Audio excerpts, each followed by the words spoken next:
listening to DORiS Radio. You're listening to DORiS Radio on WHCP. You're listening to DORiS Radio on WHCP. You're listening to DORiS Radio DORiS on Radio, WHCP.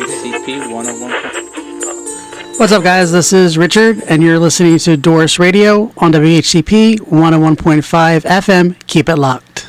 Hey, we back with Richard and Jessica, and we just had our first track by Jason Mraz, and we got two more awesome songs coming up for the people.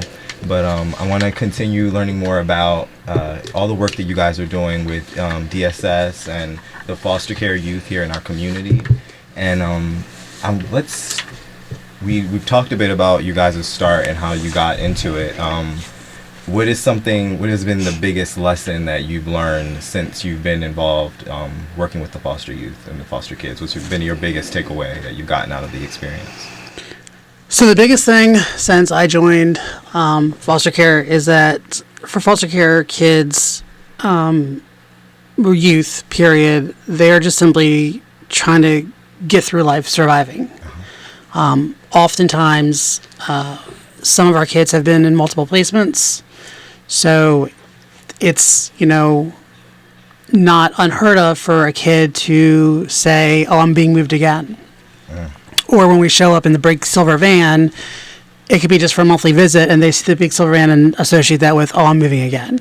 We have a little guy who's 10. Traumatized. Yeah, he is unfortunately on his 8th placement. He's traumatized just by seeing Richard, unfortunately, at this point. Yeah. You think something bad? Because he associates me with, in my former role as a family support worker, I transported. So every time he moved placements, it was me. And so now as his worker, when I show up, it's, are you taking me? To the point where he's telling his friends at school now that I'm not sure how long I'll be here at this, at this placement, which is sad. Which is why we promote permanency and well-being with all of our kiddos, and explaining to them that it's tough to grow up in foster care. I can't relate. I came from a single-parent home, but I can't relate growing up in foster care. But having them process things with us, also their behavioral health or mental health providers. And sometimes, sadly enough, these kids are not able to calm their minds and ease themselves out of the survival mood long enough to have, time for self-care. So, we have those kids that attach themselves right away to a foster provider and call them mom and dad from day one. And then we've got those kids who've been in care for 2 or 3 years who, still 2 or 3 years later, right before adoption happens, they're still scared to call them mom and dad because they can't open up. Right. What if this ends tomorrow? And they can't calm their brains enough to even do homework or do basic, fun things. They don't really get to be kids because they're always worrying about what's this next step. Like he said, am I gonna be here? I mean, the kid could get taken away. Yeah, and the kid he's referencing, he really loves karate, but he's not even been in one space long enough to get enrolled in karate. So it really is heartbreaking to see. I think that's the biggest eye-opener for me coming into this role is you hear about the horror stories, on the media and things like that. Luckily that's not been our reality, but just the moving from home to home is just it's just heartbreaking. And for Richard, kudos to him for even being able to physically move the kid, because I've done it once and I cried the whole way home. It's hard. So that what do you guys do, to I don't know, not go into being, I guess, just this perpetual depression all the time? How do you stay happy, when those sad times come, or the harder moments of it when you're having to deal with the kids? For me, when I'm home, I'm home. I try not to have my mind still be working. Of course, our camaraderie among our coworkers, I think, helps. We can kind of debrief with each other since we're not supposed to talk about it at home with our families and friends. So that's what's worked for me, but I think sometimes easier said than done. Yeah, like Jess said, we put in those not just professional boundaries, but personal boundaries as well. That 4:30 my phone gets turned off. If a family calls me with a crisis after 4:30, my outgoing message tells them to reach out to the sheriff's office to get the on-call worker, and then one of our on-call workers will deal with it for that night. Just like if there's a crisis, until we get back to work the next business day. But much like Jessica, it's the village we have. It takes a village to raise a child, and we have that village as well. Just to be able to text someone on Saturday and be like, hey, let's go, I don't know, bowling, go to the movies.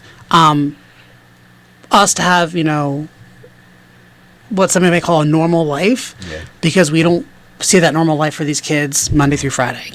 And so for us, it's, after work, it's, okay, luckily I have a bit of a commute, so that's my decompression time to, turn the radio on, listen to whatever music comes on, decompress for that 35, 45 minutes home, and same thing on the way in. It hypes me up, to get me ready for the day. And then we don't know what we're walking into that day. I can relate. So it's definitely, absolutely. Yeah, the course of a day it's changed in an instant. I've got last week actually, I was just kind of working along and got a message saying, hey, I need you to go pick up this girl from Salisbury. Okay, let's go. Like, where am I taking her? Well, we don't know yet. Just pick her up and we'll figure it out.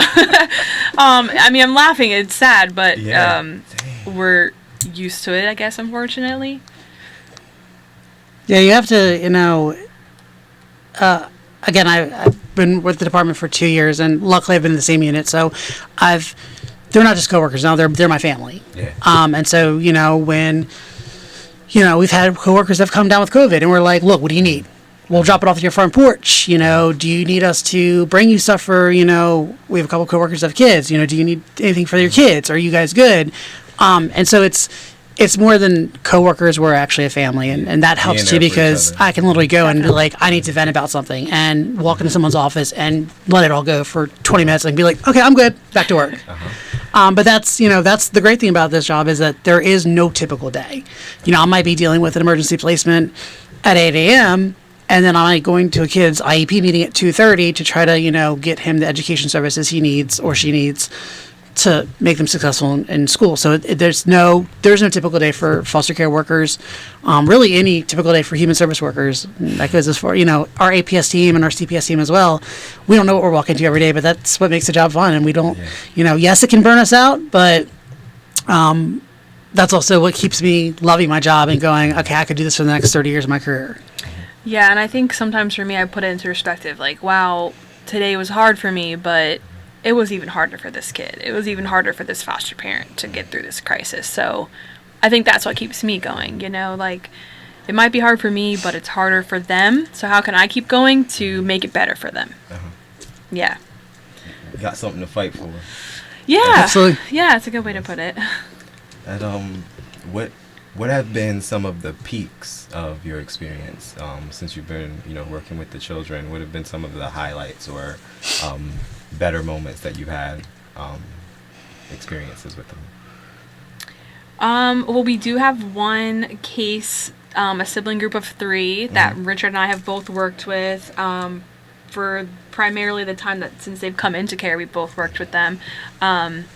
And they're very young, and in their little lives they've had a lot of trauma, a lot of turmoil. They've been in a couple different foster homes, even being so young. And they are, fingers crossed, going to be able to be adopted this year. Beautiful. So that's just a great success story that we've both seen from beginning to end. I mean, we've still got a little bit of a ways to go with the family, but yeah, whenever we see them, I mean, they're so happy. They've got, things that they probably never would have had otherwise. So seeing their growth is just super rewarding. That's awesome. Like, are they still a part of your guys' system once they get adopted? Like, do they still work with you all, or are they in contact with you all still? So the adopted family, they can get some aftercare services once the child is adopted, but typically 30 days post-adoption, once it's finalized, we kind of pull out the picture. We have known this family, so the kids are actually 1, 3, and 5. The 1-year-old, I actually was there the day he was brought into care.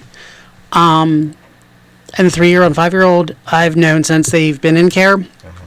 So luckily it's a local family, so chances are we'll still get pictures, we'll still get updates, which is awesome. One thing that we are planning is an adoption day thing. So once the judge makes it official that they're legally adopted by this family, we're going to celebrate them because they ultimately are the ones that succeeded. They got their forever home. And so those days like that, adoption days, are the days that we do what we do. And we can go home and cry every other day of the week, but that adoption day is why I do what I do. That's it, man. Salute, guys. We're going to go into our second track. I'm going to have you tell me about Nobody Knows by the Lumineers. So this song, Lumineers, is actually one of my favorite bands. Nobody Knows, to me, kind of speaks to both the foster parent, the bio parent, and actually the child as well, where nobody knows what it's going to be tomorrow. Reunification is our number one goal, always. But if that doesn't happen because of whatever happens, whatever through the process of the system, they don't get to go back home to their bio parents. We don't know what that looks like. Even though that's what we wish for and that's our plan, it may not happen. So it just is a song to empower people to realize, nobody really knows what's going to happen tomorrow. But, love who has you today. Give them hugs, give them kisses, and, give them hugs and let them know that they're loved. Value what we got here. Absolutely. That's it, man. Let's go in. This is Nobody Knows by the Lumineers, and we'll be right back with more of Jessica Cruz and Richard Gooding on DORiS Radio. Keep it locked. You're listening to DORiS Radio on WHCP. You're listening to DORiS Radio on WHCP. Listening to DORiS Radio. DORiS on Radio, WHCP. WHCP 101.